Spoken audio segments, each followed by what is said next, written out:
Hi, everybody. Thanks for tuning in. Today, I'm going to talk to you a little bit about the difference between big T trauma, little t trauma, complex trauma, and trauma disorders. And when people think about trauma, they don't really think that it comes in different forms. So that's why I'm kind of doing this to be a little more educational for folks that might not understand what people in their lives are going through or how different situations have impacted them that they've gone through. So, the first piece I'm going to talk about is the big T trauma. And big T traumas are easy because these are the ones that we can all identify and look at the situation and say, yeah, somebody going through that, that's pretty traumatic. So, this looks like things like emotional abuse, physical abuse, sexual assault. It looks like experiencing the tragic death of a loved one. It looks like experiencing a natural disaster like a major hurricane, a major blizzard, a tornado.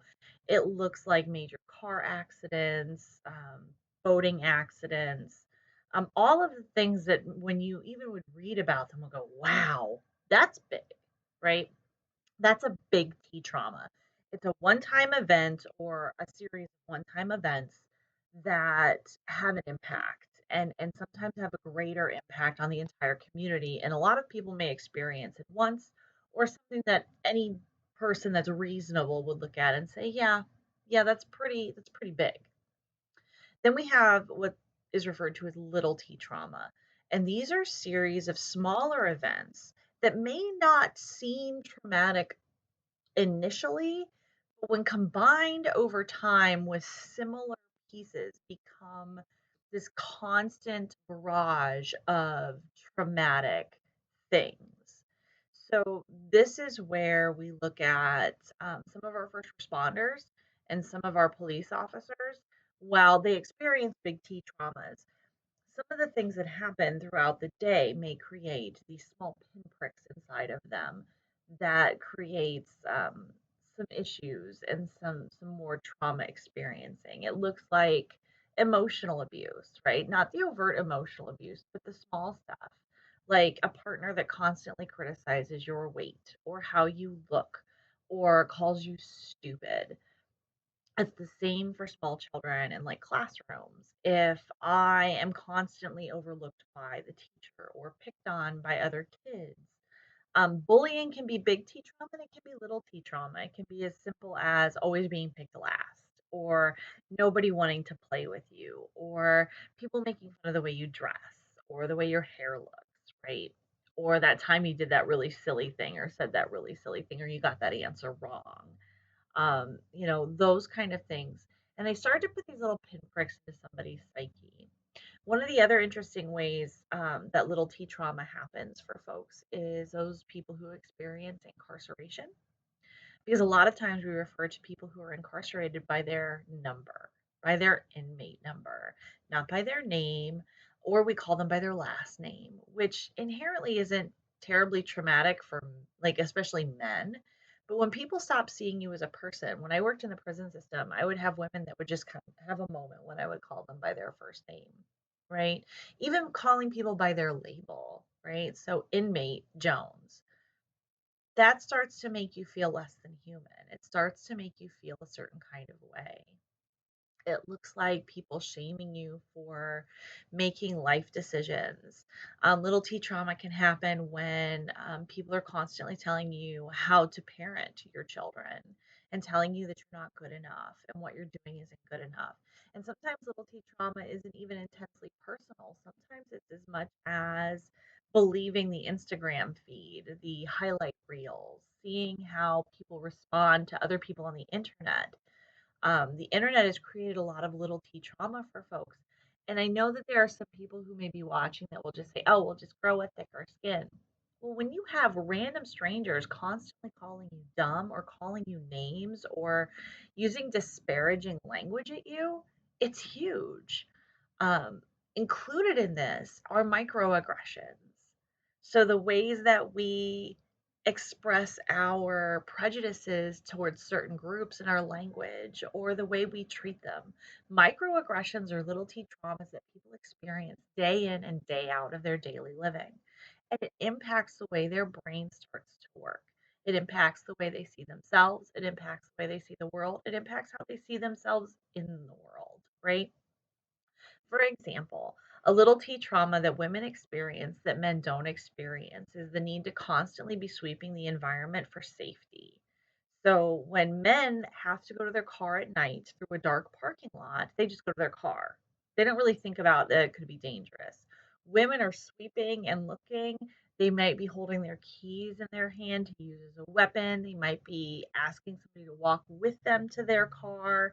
They might be on edge because they don't know what's happening. They might have a hypervigilant response, an exaggerated startle response to a loud noise. Um, Men don't think that way. Women do, because we have these microaggressions and inherent things built into our society that require women to be a little more on guard about things. There are some men who feel the same way. We experience this a lot with men when there was a lot more overt gay bashing going on. When gay men would leave areas having to go in numbers and always looking around to make sure that nobody's coming out to assault them. It's real, right? Men don't tend to grab their wallet and clasp it closer to them, but we'll grab their purse and grasp it closer to them, right? Because that's the thing. We're taught to do that. We are socialized to do that. And so that creates this air of hyper vigilant and overactive fight or flight in a lot of people, especially if they grow up in a dangerous neighborhood. The other thing that we know is that kids that grow up in a dangerous neighborhood where gunshots are constant, or there's just a lot of violence in the neighborhood, they grow up with that small t trauma. Now, just because somebody has experienced a big T trauma or small t traumas does not mean that they will develop a trauma disorder. Okay. So, this is where complex trauma and trauma disorders come in and can kind of separate themselves. So, complex trauma is a lot of layered trauma over periods of time. So, there's this phenomenon that happens that once somebody is a survivor of certain types of trauma, especially abusive trauma, overtly abusive trauma from one person to the other, that person becomes more susceptible and vulnerable to other abusive situations. It's because of the way that trauma changes the brain and the survival skills that somebody learns through traumatic events that are abusive. So the brain learns to protect itself. So it learns things like conflict avoidance, saying things to go along to avoid that conflict because I don't know how you're going to react to that conflict, or doing approval seeking behaviors. Like, I'm looking for your attention, I'm looking for your approval. This is how you want me to behave, so this is how I'm going to behave, even if it's not true to who I am. Okay. This is how people end up opening themselves up to further abuse from other individuals. And in some situations, people with antisocial personality disorder, their survival instinct is to look for somebody who exhibits the signs of trauma, because sometimes that looks like prey. And people with antisocial personality disorder tend to look at other human beings in terms of predator versus prey, and they are the predator, right? They are going to do what they need to do to survive. Personality disorders is a whole other video, and trust me, 90% of personality disorders, in my opinion, come from trauma of some kind. Another small t trauma that becomes complex trauma over time is neglect. So being ignored, not getting your needs met, not knowing if when you're going to get your needs met again, definitely not getting your emotional needs met, especially in childhood. Up until about age 10, we co regulate with our parents or our primary caregiver. So if your primary caregiver isn't teaching you how to regulate your emotions or how to get your needs met or to show you how to get your needs met, you don't know how to do that. So it shuts the system down and it becomes this complete survival mechanism. Like, I don't care about you, I'm going to get mine, right? Neglect can sometimes be more harmful than overt abuse, which is crazy. One of the books that I highly recommend is a book called The Boy Who Was Raised as a Dog. And it was developed by one of the key researchers at the Children's Trauma Institute research development area in Texas. But it talks about how the impact of neglect and trauma and abuse, how it changes a kid's psyche and it creates these survival mechanisms in them, and he talks about their process of trying to treat these children and undo that damage, which is really hard to do. It's easier to do. Trauma is easier to treat when it is um, super close to the trauma for adults. So within the first 6 months of the traumatic event, treating the trauma is super important because it hasn't had a chance to solidify in the brain and become a trauma disorder. The brain is still kind of plastic at that point, no matter the age. So we can go in and we can fine tune it and make it something that happened and not something that now controls my life. Truth. The other thing is that kids' brains are super plastic. Like the brain is fairly plastic and moldable until about age 25. So if we are able to get in there and mitigate the trauma early, then these kids don't carry it the rest of their lives, and it doesn't change their personality, and it doesn't change their survival skills, and it shuts down their fight or flight. So what happens with trauma is that the fight or flight system is activated, and our fight or flight system is biologically hardwired into us. It is a survival skill. It is necessary. So fight and flight is a fear-based response, which is why anger is a fear-based emotion, which is not something people like to hear. Anger comes from this place of I need to protect. So that's that fight response. I feel threatened, so I'm going to physically make sure that that doesn't happen to me, or emotionally, I'm getting angry because that protects me from that threat. Okay. What happens with trauma is that that fight or flight response opens and then it's supposed to shut itself back down. And some folks, depending on what has happened, that trauma may be so significant that instead of shutting it all the way back down, it leaves it open a little bit. And with complex trauma, it keeps it open because there are threats everywhere all the time, and I don't know when they're coming. So then what happens is somebody who has a trauma disorder, their fight or flight is stuck open, right? And so when they experience some new stressors, some new trauma or trauma triggers, it opens like all the way up, right? Like saber-toothed tiger chasing me, about to eat me, opens all the way up, right?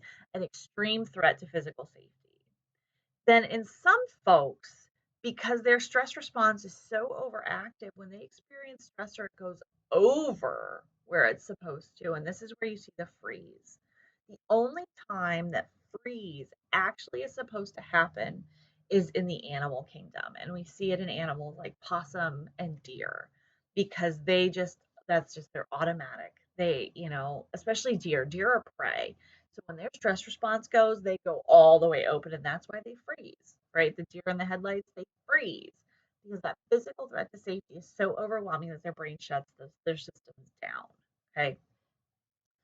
Um, and now we have what people are referring to as the fawn response. So this is the approval seeking, conflict avoiding response of my fight or flight is open all the way, so much so that I just can't handle this. So I'm going to do whatever it is I need to do to please you in this moment to get the ability of my stress response to calm down, right? So I'm going to conflict avoid. I'm going to say what you want me to say because I can't. I'm so overwhelmed. I don't know what to do with this, right?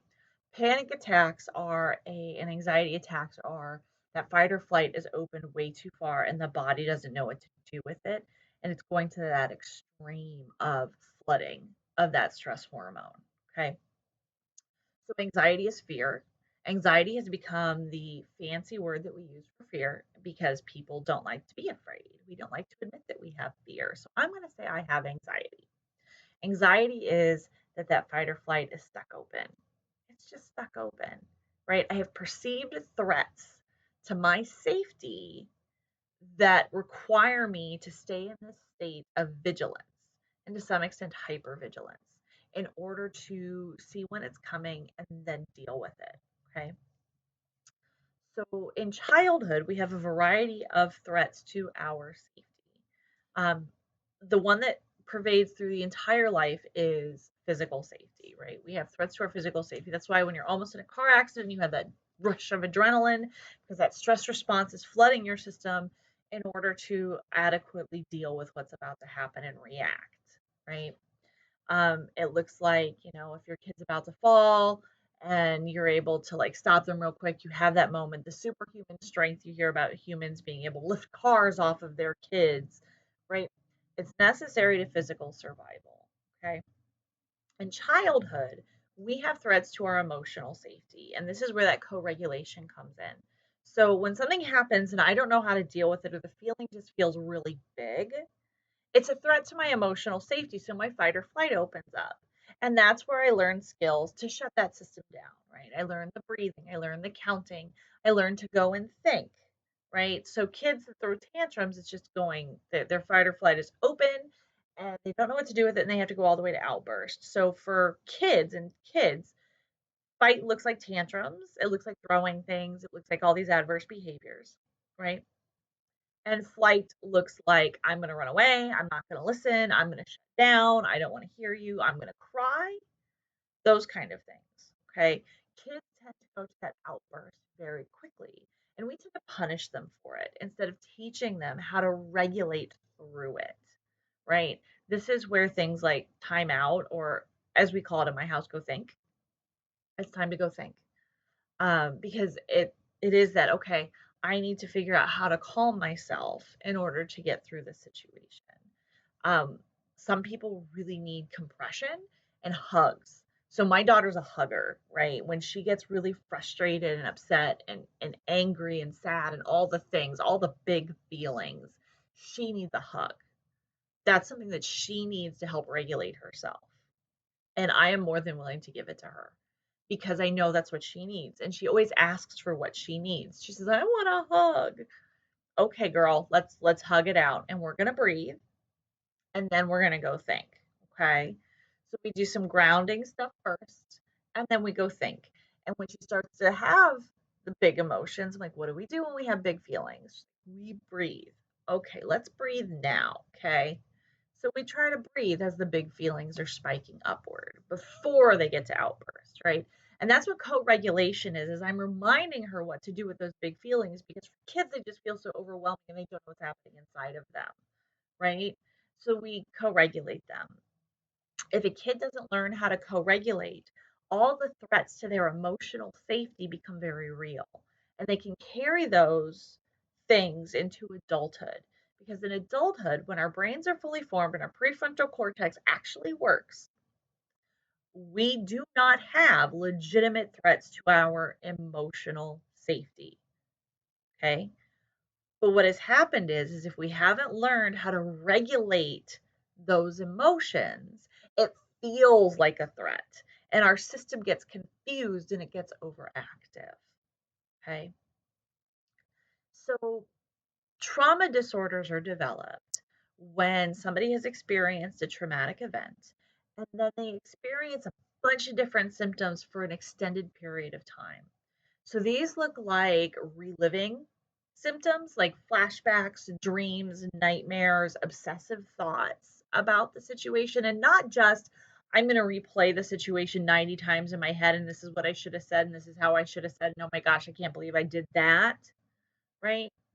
That is a normal processing piece of our brain, is to reaccount situations in order to develop the what if it happens again so I can learn from the situation. When we talk obsessive thoughts, it is 10 years later and all I keep thinking about is that time that that person called me this really nasty name and how much that hurt me and I didn't understand where it came from. Okay. Um, and the fact is that a lot of times in adulthood, the things that we obsess over are things that are reminders of little T traumas from childhood. They take us back to that place, right? So we ask ourselves, how old do I feel right now? Do I feel like an adult? Do I feel like I'm 10? Do I feel like I'm 15? Do I feel like I'm 5? How old do I feel right now? Because that tells us how far back that trigger goes. Okay. So if it's as an adult, I can say, I don't like being called that because that's just really disrespectful. I'm going to respond to it differently than my 15-year-old self that would be like, oh no, we don't call me that. Like, you don't know who you're talking to. Like, that's not okay. Like there's a difference in response. You will see people who learned to escalate and throw tantrums as a way to regulate themselves consistently instead of better ways, instead of having appropriate co regulation. You will know that they did that because they throw temper tantrums in adulthood. If you've ever been in a grocery store and seen a grown person throwing a gigantic 4-year-old temper tantrum, it's because they learned early on that it works and it gets them what they want. So they had a conflict avoiding parent who just gave them what they wanted because they didn't want to deal with whatever was happening, which is a survival skill. Okay. It's a thing that happens. And as a parent, there are times when I'm like, I don't have the emotional bandwidth to like not let my child do this, so I'm just gonna let her do it for 5 seconds, right? Like, just I just don't have it in me, right? Um, but this is where that idea that like, okay, so the kid throws a tantrum, so I'm just gonna leave the store instead of buying them what they want. Well, no, you're gonna walk through the store and you're gonna go about your business and you're gonna help them co-regulate in that moment. And if you hear a kid screaming and hollering in a store, do not tell that mother how to parent that child. Okay? Because if she's just continuing to go about her business and not letting that tantrum get in the way, that's okay. Right? I know it's uncomfortable for you to hear a child screaming, but you don't know how they co-regulate in that family. Okay? So then the other piece of trauma disorders is that there's a series of avoidance symptoms. And this is where I limit my life so that I don't ever encounter one of the triggers that might bring up my trauma. Okay, so I avoid the person that created the trauma, I avoid the situation. Some people don't really leave their house, some people move. So if it was a natural disaster and then they move, right? After Katrina, a lot of people were displaced and a lot of people didn't return because it hurts to go back to that place for them. And that's okay, right? Because that's their trauma response. It's keeping them safe. Trauma disorders also include things like, anxiety, low self-esteem, negative self-talk, a lot of shame, a lot of self-blame, especially in situations that somebody has absolutely no control over, because self-blame allows us to believe that we had control in that situation and therefore I can make sure it never happens to me again. This is very true of people who have been traumatized by somebody that they don't know, or somebody outside of like their immediate circle. So that way it's like, well, it's my fault. If it was my fault, that means it wouldn't have happened if I didn't do X, Y, and Z, right?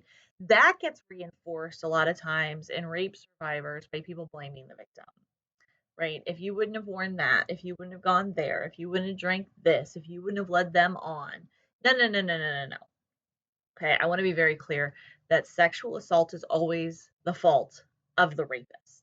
It is never the fault of the victim. Okay, no matter what. Because when we set a boundary with somebody and they cross that boundary, that is their decision to cross that boundary, right? And the person who set the boundary might not have the strength to assert it based off of their history. Okay, but rape is always the fault of the rapist, always, right?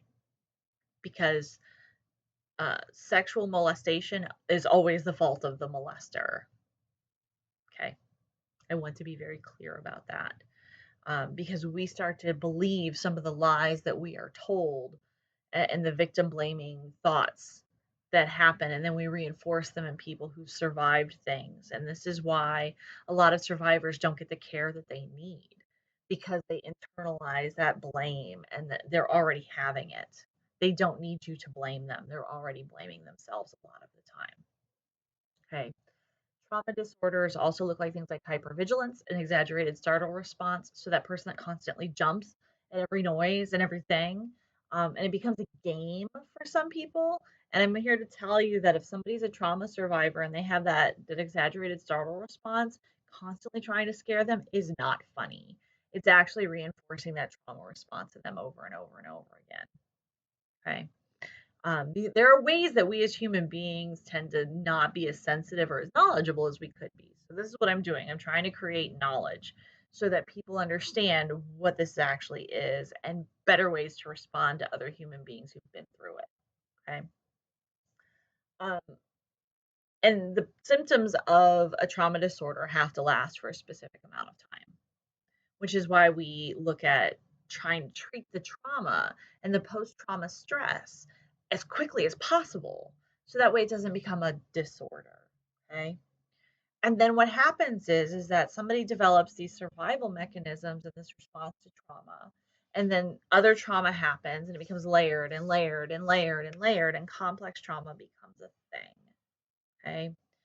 And because that stress response can't shut down, every time something new traumatic happens, it just stays open just a little bit more and a little bit more and a little bit more. Um, a lot of people experience little t traumas and don't know that that's what they are. They think that, oh, well, it's just how my family is, or that's just how it was, and that's just the way that I was raised. Um, One of the biggest traumas that children endure, and this is highly debated, and it's one of those hot topics, and I have no problem addressing it as a therapist, to let you all know that spanking is a trauma to children. Okay, corporal punishment is a trauma to children, because here is this person that is bigger than me, and they are threatening my physical safety. That automatically pulls open the fight or flight response. Okay. They don't understand in their brain they're doing it for my own good, to teach me a lesson so I don't do it again. No, their brain is in full fight or flight, which is this emotional brain that has no logic to it. It is a instinctual survival skill that is uncontrollable. Somebody bigger than them is threatening their physical safety. Now you get to throw in the added bonus of the person that's bigger than me that's threatening my personal safety is also somebody who tells me they love me. That becomes very confusing inside of a child's brain. Okay. This is why we're seeing more and more that kids who grow up in domestic violence homes they don't even have to be touched. But the violence around them impacts their brain the exact same way as if they had been, and sometimes more so.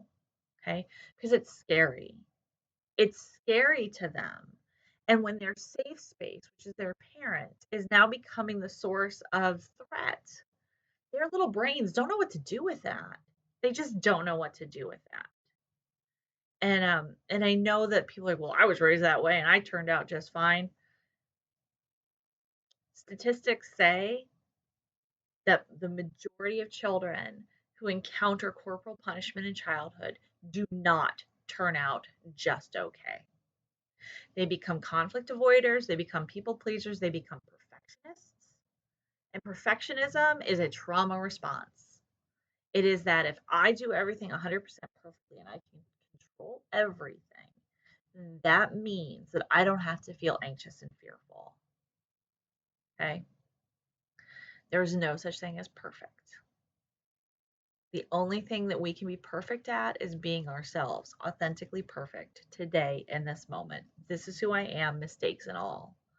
And I'm just going to be the best of me that I can be today, because that perfect that bar just keeps moving further and further and further, and it doesn't solve anything, because there's something inside of me that says I'm not good enough unless I'm perfect. And these are the things that we don't think about, or we chalk up to, well, it worked for me. But did it? But did it really?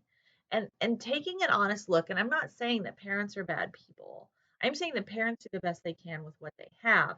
And some parents aren't given a whole lot to work with, which is why these patterns of punishment and behavior get handed down from generation to generation, because we inherently don't know what else to do, right? How many times do people say, oh my gosh, my mother just came out of my mouth? Where did that come from? I swore I would never grow up to be like my mother when I was a parent. Because it's what you know. It's what you know. So it does take that work to take that step back and learn better. So if you don't know how to regulate your emotions, learn how to regulate your emotions. If you're not sure how to do that, then meet with a professional that will help you regulate the emotions, that will help you clear out some of those irrational belief systems that keep you stuck in that trained fear response or in that trauma response. Understand that there's no shame in saying this happened to me and it impacted me, because we build resilience by acknowledging damage done. Okay? We build resilience by acknowledging damage done. Fear is a somatic based response, which means that our bodies go into it whether we want them to or not. So if I have an overactive stress response, I need to learn how to calm my body down. And this is why a lot of people with trauma they struggle because they want to think their way out of the emotional process. Well, this is what I'm going to tell you happens. So, this big thinking part of our brain and our emotional brain, they don't speak the same language. They don't. They don't speak the same language. They're not supposed to. So a lot of trauma-based responses are irrational because they're emotional, and emotions are not supposed to be rational. Emotions are emotions. Emotions and logic are supposed to inform one another about a situation and about information and an experience. Okay? They inform one another. They work together. What trauma does is it stops them working together and it unplugs them from each other. So they no longer are able to translate to one another. So people who experience trauma and are in trauma response mode and fear, fight or flight and having these adverse emotional reactions are trying to think their way out of it, and then they start shaming themselves because I can't think my way out of it. Of course not. Your emotional brain will respond to body interventions. It will not respond to logic interventions because when your stress response is activated, the physiological component has taken over. And the logic in your brain can talk all at once, but the back part of your brain probably isn't listening anymore. Okay. It's like holding its hands over its ear, going la la la la la la la, right? It's doing that. So we start building some of our responses to be body interventions. So it looks like, breathing, which people are like, it's so cliche. The reason why we talk about breathing is because it works. Because what part of what happens in a stress response is you stop breathing. And like, I'm not holding my breath, but you are. You're doing a lot of very shallow breathing, which cuts off oxygen to your brain, which makes it really hard to engage in logic. Because when your brain doesn't get the oxygen it needs, it focuses all the oxygen into the back part of your brain to keep you alive. Okay. And this is why you just instinctually do things. It's like, what is this? Okay. Um, it also looks like I'm not paying attention to what's happening inside of my body, where my tension is. So if I'm feeling tense, sometimes it's just as simple as releasing that tension. So if I find that I'm clenching my fists, let it go. Just open your hands. It's amazing what we do when we take these simple steps to address what's happening inside of our body. And then we can move forward and potentially retranslate what's happening in our cognitive brain, right? A lot of this sometimes takes the help of a trained professional therapist. Some of it can be done very easily on your own if that's not your bag. But I'm going to tell you that it can be extremely helpful to better understand how your trauma response works. And even if you don't have a trauma disorder, trauma you've experienced still lives inside you in different places. Okay. Some of the recent studies that they're looking at are linking complex trauma to disorders like chronic fatigue and, all of these kind of autoimmune things. And on top of it, fibromyalgia. Like some of these are trauma based things that are happening to folks, and it gets stored inside of us in different random ways. And a lot of times we don't recognize that beyond like the traditional physical symptoms that we would experience, especially if it's a physical trauma. Okay. I hope this has been helpful. If you have questions, you can reach out for me and I will do my best to answer them the way that I can, or I will get an answer for you. I really appreciate you all tuning in and I hope you have a wonderful